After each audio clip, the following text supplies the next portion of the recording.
Hello, it's Drew Neiser with another Tuesday tip. Lots of companies are struggling both on how to build culture in a virtual way and how to keep employees. So we had a long conversation with lots of great ideas. Heidi, Bullock, Tealium, what is your tip for this in this area? Yeah, in this area, I think everybody likes learning and getting better in their jobs. And so one thing that we've done is we have something called Teal Talks at Tealium.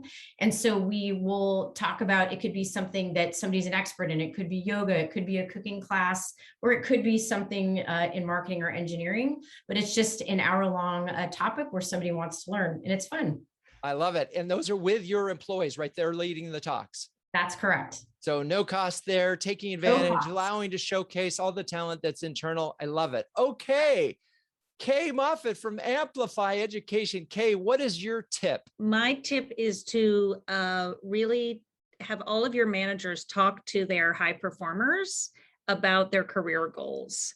And give them a real feeling of pathway for them at the company, because your high performers are typically going to be very focused on growing, continuing to grow, and continuing to take on more and more responsibility. And so you want them to be able to envision it, there at your company. Yeah, so it makes a lot of sense. And it's so important. And I think everybody has to look at the people in your group and say, who do we have to keep? And then if you map a career path for them, you are showing them that you care about them. I love that. Thank you. Kay, Amy Messano, Altair, what is your tip?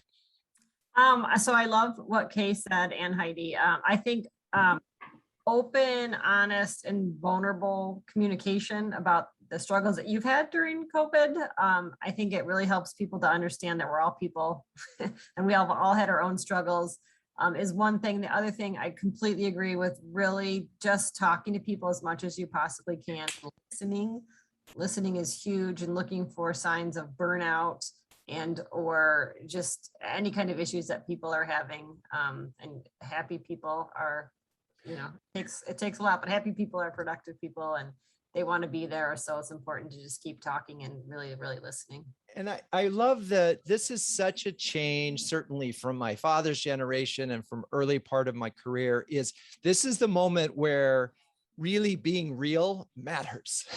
And as a CMO, and it's funny that it seems to be the CMO that's out there a lot. I've seen this, like Michelle Beebe has done a really good job with this. But so give me an example of something that you've done that's sort of open, or is this you or the rest of your leadership team? So I send out, I used to be weekly, now it's not quite every week, but with my own personal struggles of being, going from traveling and being in the office to being at home with my 3 kids and dog and husband, and crying in the bathroom and dropping chicken soup on the floor, and I had to take a walk, and I share stories from my life that, hey, I'm having a hard time too. And just people really sort of have appreciated that I can be vulnerable and say I don't have it all together either. Yeah. This out, and together we can figure it out. That's amazing. And thank you for sharing that. Okay, Mike Brannan with Centric Consultant. Bring us home, Mike. Hard to go last. A lot of good ideas taken. One thing we've done is, for a very long time, we've been planning a Centric leadership program.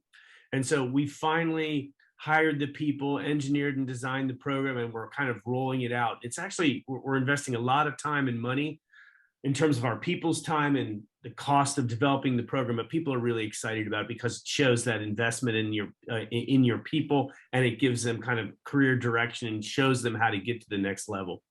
I love it. You're, in a sense, sort of taking a page from Deloitte University, which I happen to talk about in my book, Renegade Marketing. But no, that's really smart. I mean, and what's so interesting about that is you can teach leadership, you can teach empathy. Okay, if you want more great tips like this, check out CMO Huddles at cmohuddles.com, because every week we're having conversations with the smartest CMOs who are sharing, caring, and daring each other to greatness. I'm Drew Neiser. That's your Tuesday tip. See you next week.